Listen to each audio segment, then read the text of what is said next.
Encore une fois, merci d'être présent. Merci d'avoir joué le jeu. Pour ceux qui nous connaissent, ceux qui ne nous connaissent pas, c'est un webinaire qui est orienté vers vos questions, hein, très clairement. Donc, je remercie très chaleureusement Myriam qui nous accompagne au quotidien dans nos problématiques juridiques.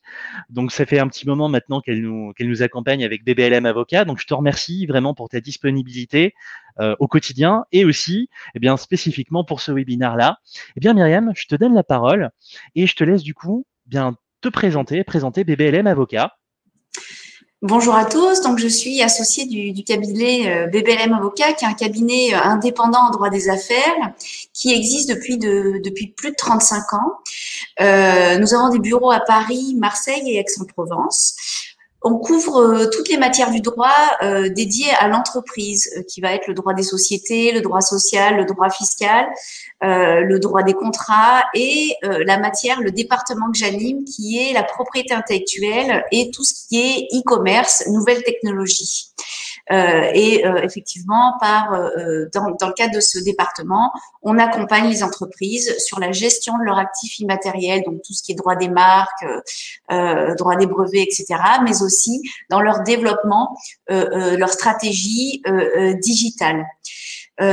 J'exerce depuis plus de 25 ans, j'ai exercé un temps à Paris et depuis près de 15 ans, j'exerce à Marseille. Voilà. D'accord, donc si je comprends bien, eh bien BBLM Avocat, ce n'est pas tout simplement des problématiques de RGPD ou de mention légale, c'est quand même beaucoup plus vaste que ça. Tout à fait, on est une soixantaine de personnes et le but, c'est d'accompagner les entreprises et les entrepreneurs dans l'ensemble des problématiques qu'ils peuvent rencontrer. Très bien, merci Myriam. Bien écoute, je vais essayer d'en faire de même. Nous présenter aussi, donc pour ceux qui nous connaissent, bon, ben, ça sera une petite piqûre de rappel pour les nouveaux arrivants. Eh bien, je représente la société ShopeeMind, société qui existe depuis maintenant 8 ans. C'est une solution web marketing multicanal qui accompagne plus de 600 e-commerçants et plus de 60 partenaires. Les retours actuels de nos e-commerçants sont une participation du chiffre d'affaires compris entre 15 et 30% à l'aide de fonctionnalités innovantes, puissantes, centralisées et l'expertise, bien entendu, et l'accompagnement premium qu'on offre à notre communauté d'e-commerçants. ShopeeMind, c'est 4 axes principaux. On a comme premier axe l'acquisition de nouveaux clients, la conversion d'opportunités de vente, qui est le second axe, et aussi capitaliser sur votre base de données pour accentuer sur la rétention, sur la fidélisation client, à l'aide de différents canaux. Alors les canaux, certains d'entre vous les connaissent, ce sont les emails qu'on peut utiliser pour l'automatisation, pour les newsletters, donc faire de la masse, le SMS, même principe, on peut l'utiliser pour l'automatisation et le bulk SMS, du coup, notification push, Facebook Messenger et le display qui se décline sous deux formes. Donc les pop-up, je pense que beaucoup d'entre vous savent ce que c'est, et aussi le smart content. Donc c'est de l'intégration d'éléments directement dans le flux de votre boutique. Alors on va donner un petit exemple. Eh bien, je veux mettre en avant dans mon site une recommandation de produit en fonction du comportement client. Eh bien, je suis parfaitement capable de le faire. Voilà les présentations faites entre Myriam et moi. Eh bien, on va passer du coup à vos axes. Donc, les 4 axes qu'on va aborder durant ce webinaire-là. Le premier axe concerne les mentions légales obligatoires de sites e-commerce. Le second, c'est le RGPD. Là, on va passer vraiment le plus gros du temps sur les 2 axes que sont le RGPD et les modalités d'envoi d'un email et d'un SMS. Et puis, on a été surpris, mais c'est très intéressant. D'ailleurs, je vous en remercie encore. Il y a quelques questions diverses que vous nous avez posées, qu'on a jugées pertinentes, et du coup qu'on va ressortir et sur lesquelles on va répondre. Alors, Myriam, si tu es prête, je te propose de passer sur le premier axe. C'est parti. C'est parti pour toi. Allez, mention légale à apposer sur votre site. Quelles sont les informations qui doivent impérativement figurer sur mon site ? Alors, pour une société qui a une activité commerciale, il y a 4 catégories de mentions légales. La première catégorie, c'est l'identification de la société.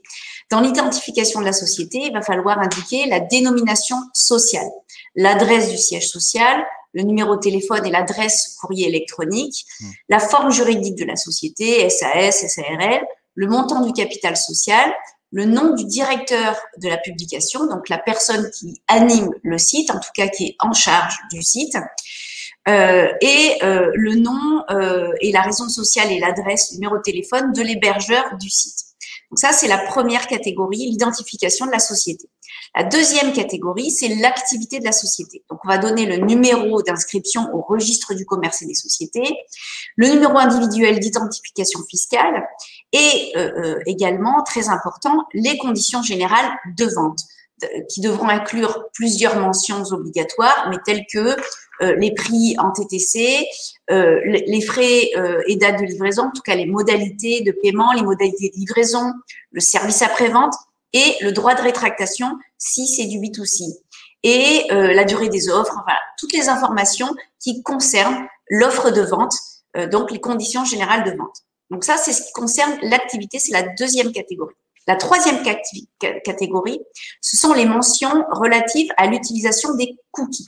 C'est-à-dire que si le site e-commerce utilise des cookies, dans les mentions légales, il faut qu'il y ait des informations obligatoires.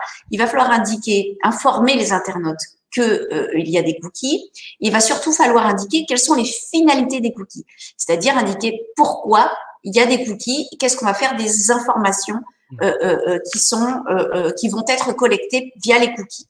Il va falloir obtenir le consentement, indiquer que effectivement comment les modalités de l'obtention du consentement et aussi indiquer les modalités pour pouvoir refuser ou retirer son consentement.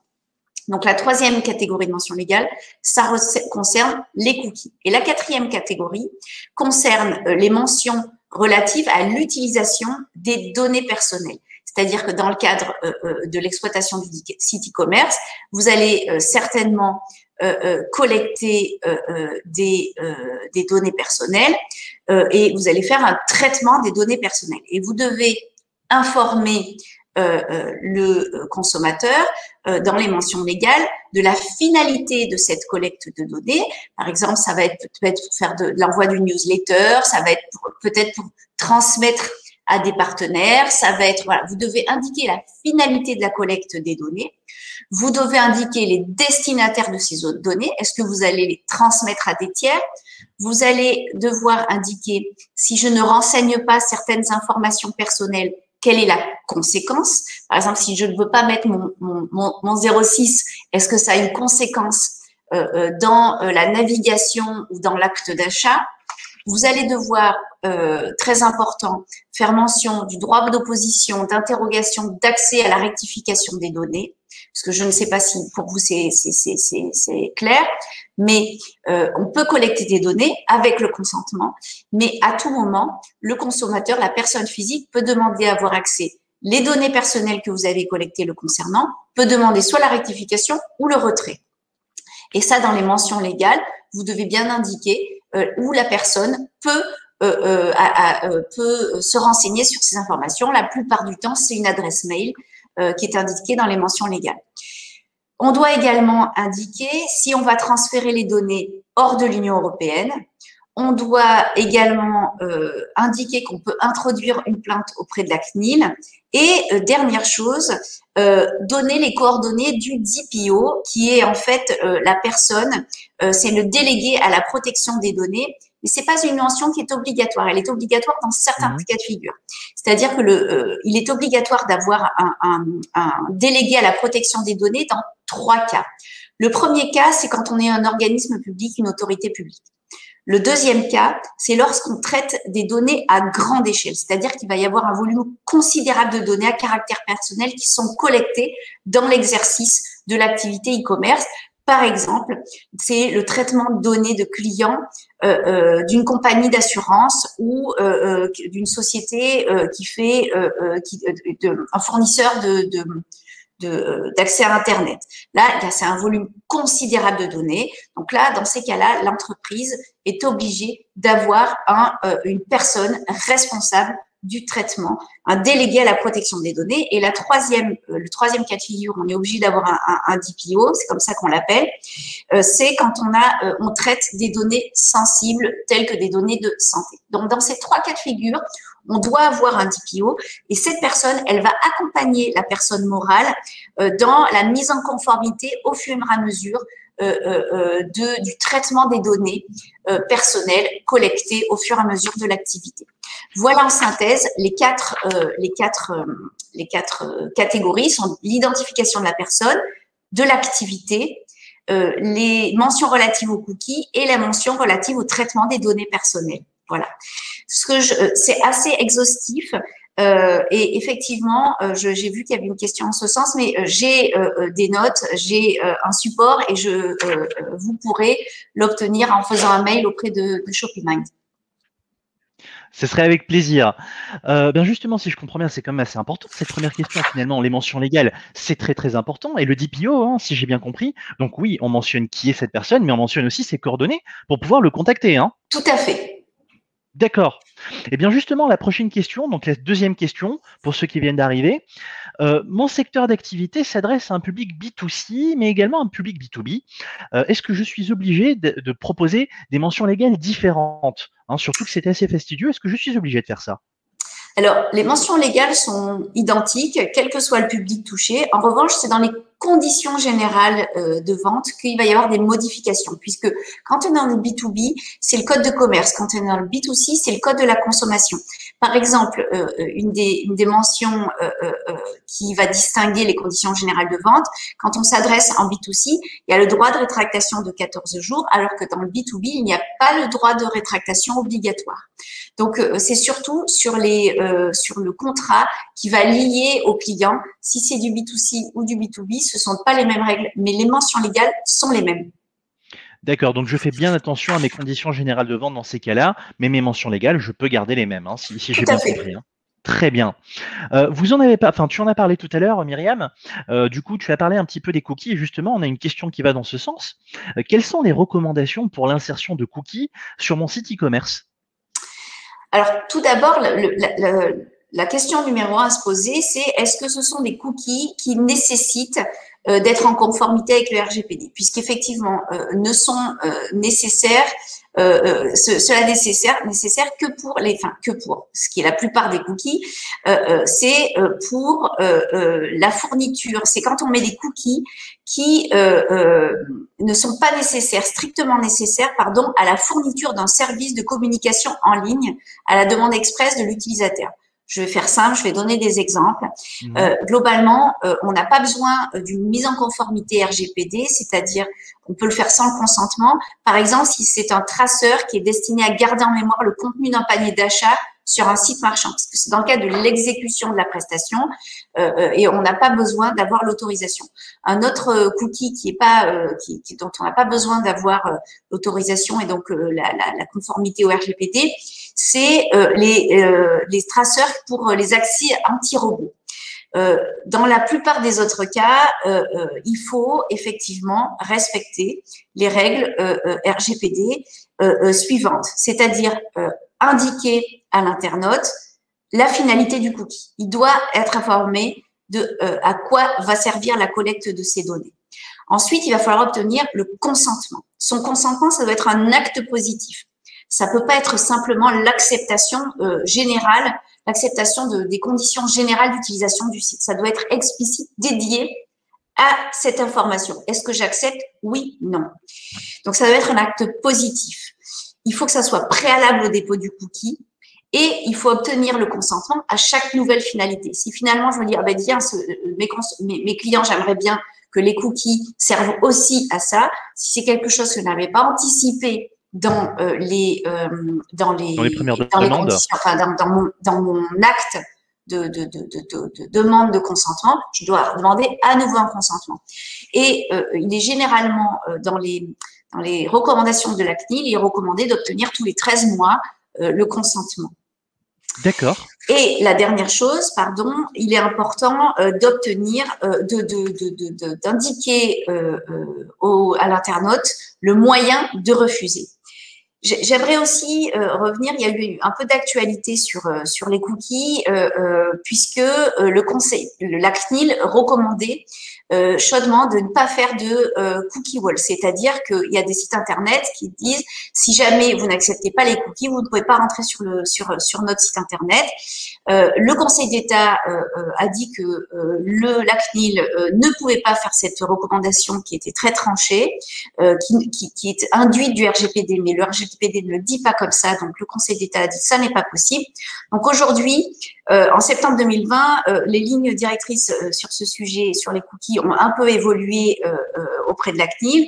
Ce que dit la CNIL, c'est que il faut obtenir vraiment, c'est redondant avec ce que je viens de dire, mais je le répète, un j'accepte clair de l'internaute. Ce qu'il a indiqué aussi, c'est d'avoir si jamais on fait un cookie wall, c'est-à-dire que si on n'accepte pas les cookies, on peut pas rentrer sur le site internet. Il faut que ça soit clairement indiqué, tout accepter, tout refuser. Voilà. Donc ça, c'est suite à cette décision du Conseil d'État. Dernière chose importante par rapport aux cookies, il faut que je puisse tracer la preuve du consentement des internautes. Donc très important, pouvoir apporter la preuve du consentement des internautes à l'installation des cookies. Très bien, dans un registre par exemple, hein. Ça Oui, peut être présent dans un registre. Ouais, Très bien. Justement, ça va être une question, la dernière question de ce premier thème, hein, et ensuite on passera vraiment sur les questions RGPD. Et cette dernière question est assez intéressante puisqu'elle va reprendre un petit peu les éléments que tu as cités précédemment. Quels éléments doivent être contenus dans ma politique de confidentialité?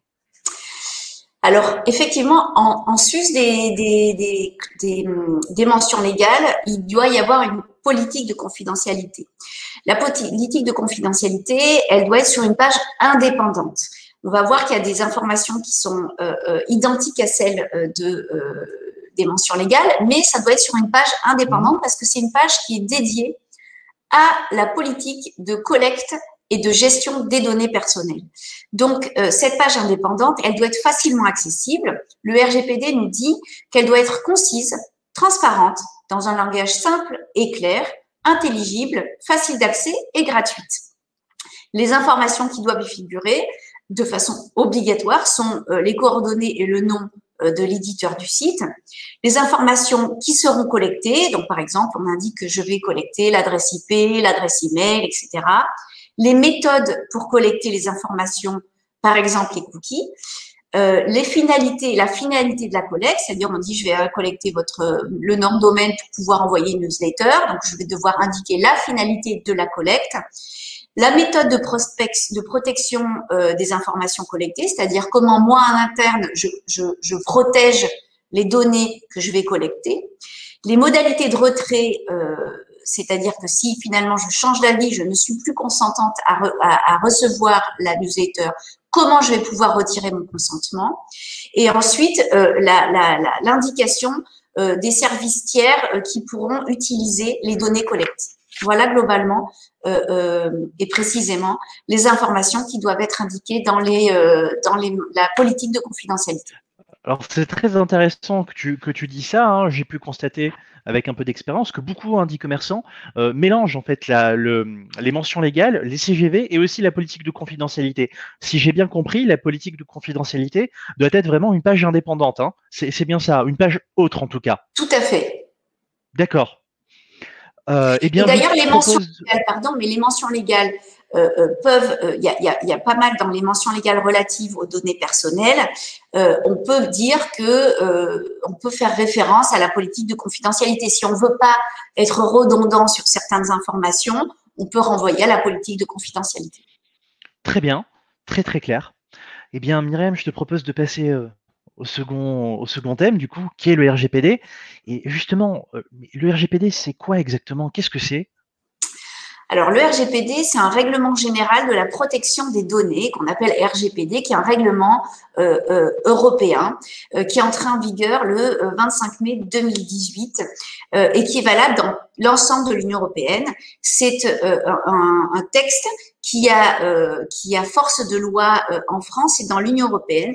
Il y a sur certains petits points où c'est laissé à au libre arbitre, enfin à la liberté du législateur français, enfin de chaque État, de décider certaines choses. On y reviendra, mais globalement, dans son ensemble, c'est un texte de loi qui est entré en vigueur dans l'ensemble des pays de l'Union européenne le 25 mai 2018 et qui est commun. Donc, ce sont des règles qui sont communes à l'ensemble de l'Union européenne. Le but, face à l'augmentation d'utilisation, à la digitalisation du commerce, mais également de l'activité de tout un chacun, ce règlement a pour vocation de permettre aux citoyens de contrôler la manière dont les données sont utilisées. Donc, ce règlement vise à protéger les données personnelles des personnes physiques. Voilà, c'est le cœur des RGPD. Il y avait déjà en France en vigueur une loi qui protégeait les données personnelles, qui était la loi informatique et liberté, et la CNIL, la Commission nationale informatique et liberté, existait déjà. Cependant, ce texte de RGPD est venu compléter, est venu apporter des précisions et il y a quelques modifications substantielles. Ce qu'apporte principalement le RGPD par rapport à la loi informatique et liberté, c'est l'obligation d'avoir un consentement express. C'est-à-dire qu'avant, ça pouvait être tacite, c'est-à-dire on acceptait les conditions générales et on acceptait tout ce qui était dedans. Aujourd'hui, quand ce qui concerne les données personnelles, ça doit être une acceptation dédiée à ça. Le consentement doit être explicite, et même si ce ne sont pas des données sensibles. Donc ça, c'est vraiment ce qu'a apporté le RGPD. Ce qu'a apporté aussi le RGPD, c'est le droit de portabilité des données, le droit à l'oubli également. Ce que ça a apporté, il y a encore deux choses qui me semblent importantes de vous préciser, c'est qu'il y a une obligation pour la personne qui récolte des données personnelles de faire un registre des traitements. C'est-à-dire que je vais avoir un traitement de données dédié à mes salariés. Je vais avoir un traitement de données où il y a des données personnelles. Donc, je vais avoir son numéro de sécu, son nom, son prénom, son adresse personnelle. C'est un traitement de données personnelles. Je vais avoir un autre traitement de données personnelles qui va être le traitement de mes prospects. Un autre traitement, mes clients pour ce service-là. Donc, je vais avoir plein de traitements de données personnelles. Et pour chacun de ces traitements, je vais devoir avoir le consentement. Il y a quelques exceptions, mais je vais devoir obtenir le consentement de la personne pour avoir récolté ces données personnelles. Je dois aujourd'hui, de par le RGPD, avoir un registre de l'ensemble des traitements et la finalité pour laquelle je les utilise et pour, dans les cas de figure où c'est obligatoire, tracer comment j'ai obtenu le consentement des personnes concernées. Le dernier point que je voulais signaler, ce que ça a apporté par rapport à la loi informatique et liberté, c'est le DPO, donc la personne, pour ce que j'ai indiqué tout à l'heure, la personne qui va assister, qui va être là pour gérer la conformité des traitements au RGPD quand ce sont soit des données sensibles, soit qu'on a un gros volume de données. Voilà. Très bien. Donc, si je comprends bien, le RGPD, ça a pour but de répondre à la question de qu'est-ce que je vais faire en fait de vos données et aussi de les registrer quelque part. Et ça, c'est important. Corrige-moi si je me trompe, Myriam, pour bien récapituler ce que tu viens de dire à l'ensemble de nos spectateurs, c'est que le RGPD, c'est bien pour les clients prospects, d'ailleurs c'est la prochaine question, mais c'est aussi valable, ce RGPD, pour sa société, clairement, et ses salariés. C'est bien ça? Oui, tout à fait. En fait, il faut retenir, le RGPD, c'est dès qu'il y a de la donnée personnelle. C'est une contrainte pour l'entreprise, c'est une protection pour le citoyen. Ces données personnelles, il faut pouvoir en avoir la maîtrise. Parfait. Eh bien, je te propose de passer à la prochaine question qui va compléter un peu cette première finalement. Est-ce que le RGPD s'applique-t-il seulement à mes clients ou également à mes prospects, sachant qu'un client dans le e-commerce, c'est quelqu'un qui a passé commande et qui a forcément un compte client, alors qu'un prospect, c'est quelqu'un qui peut avoir un compte client mais qui n'a pas passé commande. Est-ce que le RGPD s'applique du coup seulement aux clients, seulement aux prospects? Comment ça marche? Alors, c'est ce que je dis, enfin, ça recoupe ce que je viens de dire précédemment, qui est qu'en fait, ça s'applique à toute personne physique, qu'elle soit cliente, prospect, partenaire, fournisseur, dès lors qu'il y a de la donnée personnelle, c'est-à-dire un nom, une adresse email, des informations sur le comportement attachées à un nom. À ce moment-là, c'est de la donnée personnelle, ça relève du RGPD et ça s'applique à tous. En somme, pour répondre clairement à la question, le RGPD s'applique au prospect de sorte qu'il faut avoir l'autorisation du prospect pour le prospecter. En tout cas, pour utiliser sa donnée personnelle. Très bien. Forcément, la question suivante, et celle-là, elle est revenue assez souvent, et ça a été même une des craintes, le 25 mai 2018, lorsque le RGPD a été applicable. Du coup, le double opt-in, est-ce que c'est obligatoire dans le cadre du RGPD? Le double opt-in, c'est une recommandation, mais ça n'est absolument pas obligatoire. D'accord, alors ça c'est une information importante du coup, c'est-à-dire que je peux prospecter des personnes simple opt-in, hein, c'est bien ça, hein? Il n'y a aucun problème là-dessus.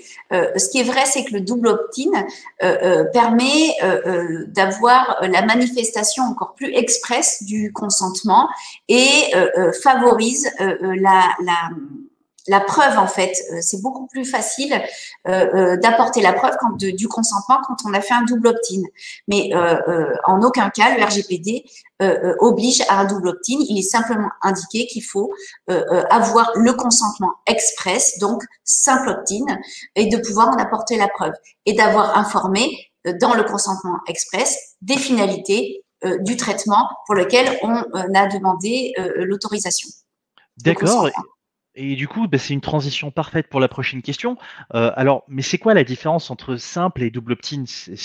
C'est quoi l'écart entre les deux? Le simple opt-in, c'est le fait de permettre de cocher une case. Le double opt-in, c'est de faire confirmer le cochage de cases en envoyant un mail et d'avoir une nouvelle action positive de la part de l'internaute qui va renvoyer un mail ou cliquer pour reconfirmer qu'il est d'accord. Très bien. Alors, on a parlé un petit peu d'acquisition. D'ailleurs, on va revenir sur les acquisitions. J'ai vu qu'il y a d'autres questions dans ce sens. Mais on va parler aussi du stockage des données et de la suppression. Comment stocker ou supprimer efficacement mes données clients et quels sont les moyens les plus sûrs pour le faire? Donc, effectivement, comme je l'ai dit précédemment, toute personne physique peut demander à ce que ses données personnelles soient supprimées. Premièrement. Deuxièmement, ça peut être une obligation dans plusieurs cas de figure. Ça peut être une obligation si les données ne sont plus nécessaires. Par exemple, j'avais fixé une finalité, cette finalité n'existe plus, donc je n'ai plus besoin de garder les données personnelles. Donc, je dois effacer. Je peux aussi avoir dit, je vais garder vos données personnelles pour telle finalité, pour telle durée. La durée est passée, je dois donc supprimer les données. Ça peut être également une objection ou un traitement qui est devenu illicite. Donc, il y a plusieurs cas de figure où je suis dans l'obligation de supprimer les données. On ne peut pas supprimer les données en faisant clic corbeille parce que dans ces cas-là, on peut restaurer à tout moment le fichier. Il faut le faire de façon sécurisée et j'ai conseillé d'utiliser un logiciel spécial qui va écraser le traitement de données en question avec un algorithme spécial. Je crois qu'il y a un logiciel qui s'appelle par exemple Blanco qui est utilisé pour écraser les données personnelles qu'on est contraint de supprimer. Voilà. Très bien, donc une simple suppression ne suffit pas, hein, si je comprends bien. Il faut vraiment passer par un expert ou par une solution experte en suppression de données, hein. Tout C'est à bien fait. ça, hein. Une petite précision, c'est dans les données qu'il est nécessaire de supprimer, c'est les données personnelles des enfants, des mineurs. La majorité numérique en France est de 15 ans. Voilà. C'est pas partout dans tous les pays pareil. Donc si on a des données personnelles, on se rend compte qu'on a des personnels d'enfants mineurs de moins de 15 ans, on doit les supprimer. Très bien. Alors, encore une question du coup qui va peut-être reprendre un peu les éléments que tu nous as donnés. Que faut-il respecter lors des envois de mes campagnes de newsletter en termes de RGPD, notamment les notions de simple, double opt-in et ce que tu viens aussi de nous indiquer? Comme on l'a dit, le consentement est au cœur du RGPD. Donc, pour l'envoi du newsletter, je vais devoir donc respecter, avoir recueilli préalablement l'accord de l'internaute. Il y a quand même 3 exceptions que je voudrais soulever. La première exception, c'est, enfin 3. La première, c'était si la personne est déjà cliente et que j'ai obtenu son accord pour l'envoi du newsletter. J'ai pas besoin de lui redemander son accord. Si c'est la prospection d'une nature non commerciale, si je veux simplement informer que c'est pas de nature commerciale, je n'ai pas besoin de l'accord. Et si le destinateur est un professionnel, c'est-à-dire que si je suis dans du B2B, je peux faire de la prospection sans l'accord. Mais il faut que ma prospection, elle soit en rapport avec sa profession. C'est-à-dire, je suis en B2B et je veux vendre quelque chose qui est sans rapport avec sa profession, c'est pas possible. En revanche, je peux démarcher un professionnel dans le cadre de son activité en lui proposant des produits ou des services dans son cœur d'activité. Là-dessus, il n'y a pas de difficulté. Je n'ai pas besoin d'avoir l'accord préalable pour envoyer cette newsletter. En revanche, ce qui est important, c'est que quel que soit le régime, c'est-à-dire que j'ai obtenu le consentement au préalable ou alors je fais partie des exceptions, je dois indiquer clairement et ça doit être facile de se désinscrire, de retirer son consentement ou en tout cas de manifester sa volonté de ne plus être dans la newsletter. Très bien. On va revenir du coup un petit peu sur les acquisitions. C'est encore une fois une question qui nous a été souvent posée. Comment récolter de manière légale des données de mes prospects? Je pense qu'il y a une petite crainte, hein. On a peur peut-être de collecter des données en étant dans l'illégalité. Donc, comment je peux faire moi pour récolter mes données de manière légale?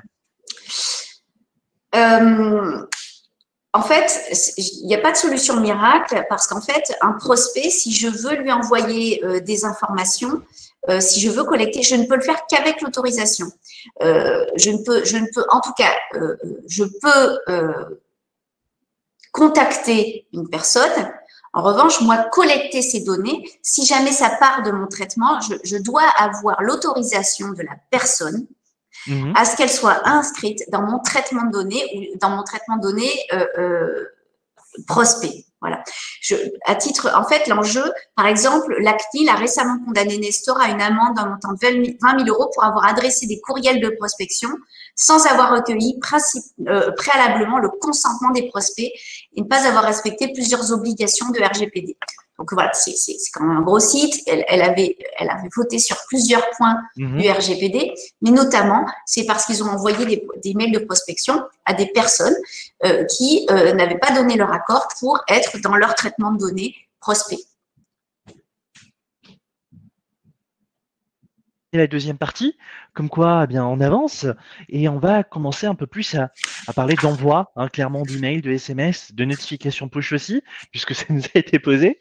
Donc, la première question de ce thème-là, quelles sont les restrictions qui s'appliquent à l'envoi d'un email ou d'un SMS?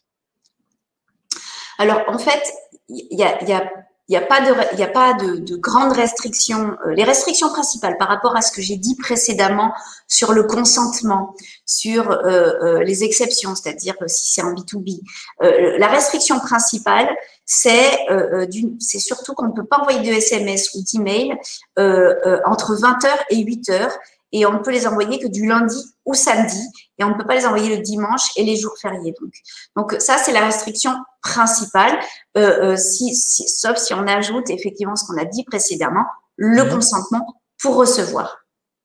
Donc, si je comprends bien… Pardon, il faut que soit indiqué dans le SMS ou l'email l'expéditeur et l'expéditeur, le nom, et que ça soit clair que c'est dans le message, il faut que ça soit non équivoque, que c'est dans le but d'une prospection ou que c'est publicitaire. Très bien. Donc, si je comprends bien, si j'ai une campagne de SMS, hein, attention, ce n'est pas l'email, une campagne de SMS à faire partir un dimanche parce que j'ai une promotion pour ce Super Sunday, eh ben, je ne peux pas le faire en fait. Non. Très bien. Eh bien justement, on va continuer un peu sur le SMS et visiblement, c'est une mise en situation, hein. Nous savons qu'en France, les SMS promotionnels doivent inclure impérativement une mention de désinscription par retour de SMS avec un numéro pour l'envoi. D'accord. Donc, je suis obligé de mentionner la possibilité de me désinscrire en France. Mais qu'en est-il des autres pays francophones européens? Belgique, Luxembourg ou Suisse, qui, je le reprécise, ne fait pas partie de l'Union européenne? Alors, effectivement, la Suisse ne fait pas partie de l'Union européenne.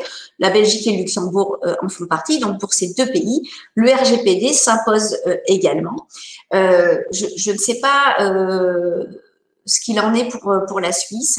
En revanche, pour la Belgique et le Luxembourg, le RGPD s'applique. Ce qui est dit dans le RGPD, c'est qu'il faut qu'il y ait toujours, quelle que soit la modalité d'une prospection ou d'un envoi d'informations à titre commercial, en tout cas dans le cadre de l'utilisation de données personnelles, il faut qu'il y ait un droit d'opposition, c'est-à-dire le droit de s'opposer à ce que les données personnelles soient utilisées pour ce type de prospection ou démarchage commercial.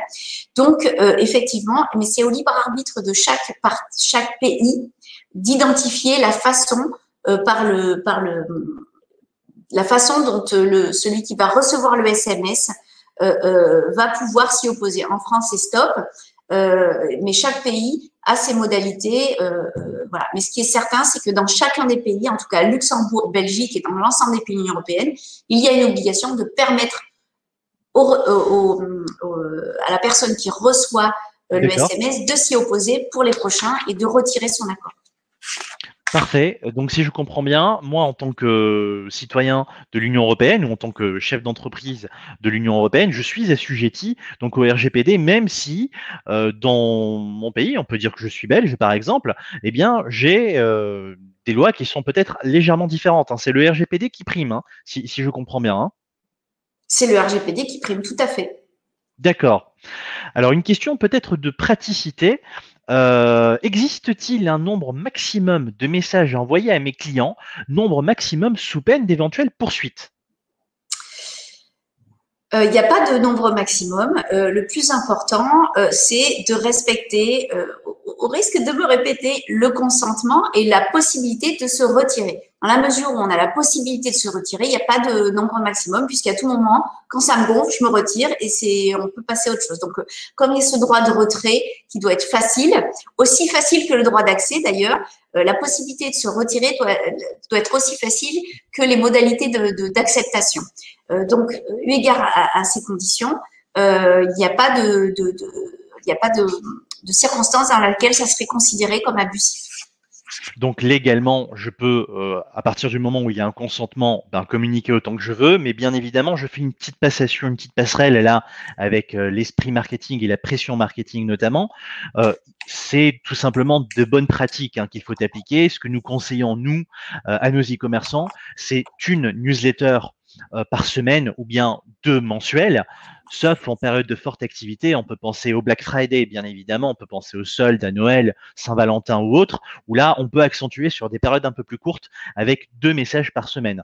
Donc là, c'est vraiment du bon sens, ne pas faire ce qu'on ne veut pas recevoir. Donc ne pas envoyer de newsletter tous les jours, même si, comme l'a précisé Myriam, rien ne nous l'interdit, mais on utilise de bonnes pratiques.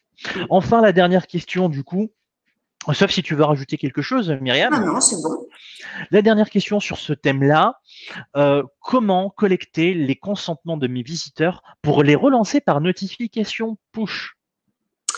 Alors, les notifications push, c'est un petit peu particulier. On sort du RGPD, en fait, puisque les notifications push ne sont pas encadrées par le législateur ou le RGPD, ni par la CNIL. En fait, c'est du contrat. Déjà parce que les notifications push, c'est avant tout géré par des acteurs du numérique, puisque on a pour les applications iOS et Windows Phone, c'est ceux qui gèrent ces applications, donc Apple et Microsoft, sauf erreur de ma part, eux, ils vont de toute façon dire contractuellement qu'on peut faire une notification push que quand on a l'accord préalable explicite. Et pour ce qui est Android, c'est en fait la méthode opt-out, puisque ça va pouvoir, il faut que ça soit possible de le désactiver très facilement. En fait, les notifications push, c'est essentiellement du contrat. Toujours est-il qu'il faut que la personne puisse effectivement se désinscrire à tout moment, ça c'est sûr. Mais la plupart du temps, en tout cas, ce qui est conseillé, c'est d'avoir l'autorisation en amont. Très souvent, on a des applications et ça fait un push. C'est dans le cadre du téléchargement de l'application qu'on aura donné son accord. Voilà. Il y a des pushs aussi qui peuvent être dans le cadre de l'exécution d'un contrat, par exemple une information servicielle, c'est-à-dire vous allez être livré. Ça, dans ces cas-là, effectivement, c'est indiqué dans le contrat d'origine, dans la convention d'origine, dire vous allez recevoir un push, etc. Voilà. Donc, on sort du RGPD, c'est plus contractuel. D'accord. Bon, c'est bien clair. J'ai vu qu'il y avait quelques questions qui étaient arrivées à ce sujet-là. Vous allez avoir, hein, les coordonnées de Myriam en fin de webinaire. Et bien évidemment, nous vous ferons évidemment aussi un retour, hein, sur vos questions.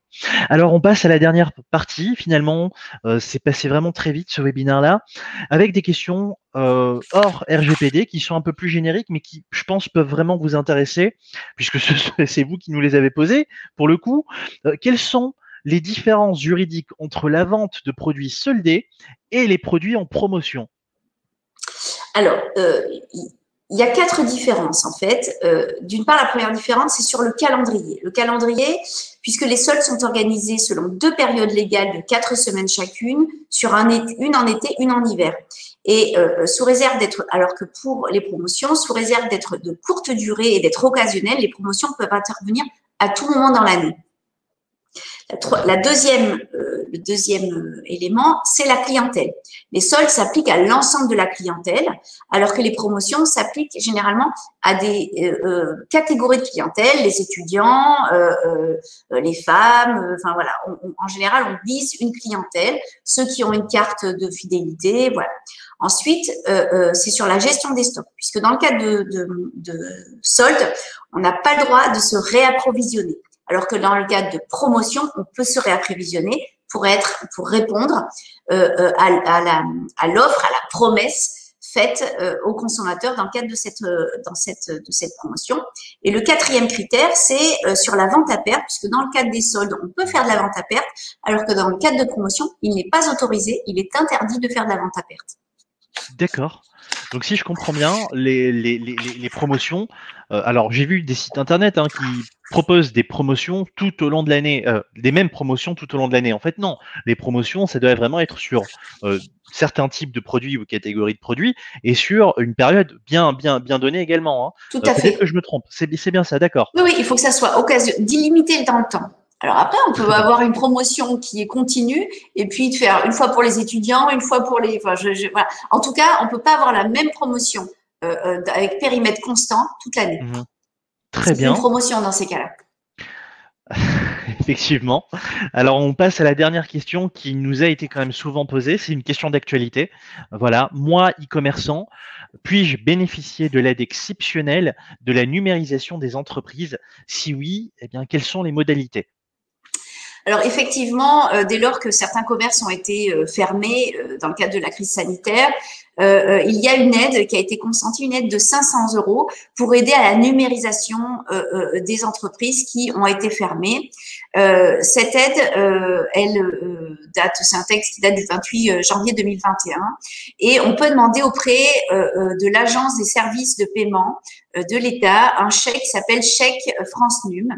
Il y a plusieurs conditions. Les conditions les plus importantes me semblent être d'avoir plus de 11 salariés et d'avoir été une entreprise donc qui a été visée par l'interdiction d'accueil au public à partir voilà de l'interdiction de l'accueil au public et qu'elle n'excède pas un chiffre d'affaires de plus de 2 millions d'euros. Donc si il y a d'autres conditions mais qui sont moins importantes, mais ça me semble être les conditions les plus importantes, en tout cas qui permet d'éliminer ou de retenir un certain nombre d'entreprises. À ce moment-là, on peut demander ce chèque d'aide de 500 € qui pour participer à l'achat ou à l'abonnement de solutions numériques, à l'accompagnement de la numérisation. Voilà. Très bien. Alors, n'hésitez pas, hein, chers participants, à ce webinaire-là, à vraiment creuser cet aspect. C'est assez intéressant. Ben, on peut, comme quoi, avoir un petit peu d'aide. Donc, Myriam, je pense nos spectateurs reviendront aussi vers toi pour cette question-là. Bon, ben, si on peut avoir de l'aide, il faut aussi pouvoir en profiter. Eh bien, on touche déjà à la fin de ce webinaire. Alors, je tiens déjà, Myriam, très, très chaleureusement à te remercier pour toutes tes réponses. Je te laisserai bien évidemment le mot de la fin ensuite. Je te remercie pour ta disponibilité. Je remercie vous, spectateurs, d'être présents avec nous. Donc, c'était vraiment un plaisir de répondre à vos questions. Et bien, Myriam, je te laisse, du coup, comme promis, le mot de la fin, c'est pour toi. Oui, j'espère que je vous ai aidé à comprendre un peu mieux, à fluidifier votre compréhension du RGPD. J'espère aussi avoir répondu au plus grand nombre. On a sélectionné des questions. Je suis désolée s'il y a des questions qui sont restées en suspens. Voilà. Si c'est des questions simples, comme je l'ai indiqué à Shopping Mind, j'ai pas de difficulté à ce que vous fassiez un petit mail et j'y répondrai. S'il me reste une question plus compliquée, plus complexe, qui me demande plus de temps, je ferai une réponse rapide et puis vous invitant à simplifier. Bon, bref, en tout cas, le mot de la fin, c'était de dire n'hésitez pas. Très bien, n'hésitez pas à profiter du replay. On va vous envoyer le replay de ce webinar juste après, du coup. Et puis pour ma part, je vous dis à très très bientôt. Merci beaucoup Myriam encore une fois. Merci à vous d'être présent. Au revoir tout le monde. À bientôt. Au revoir.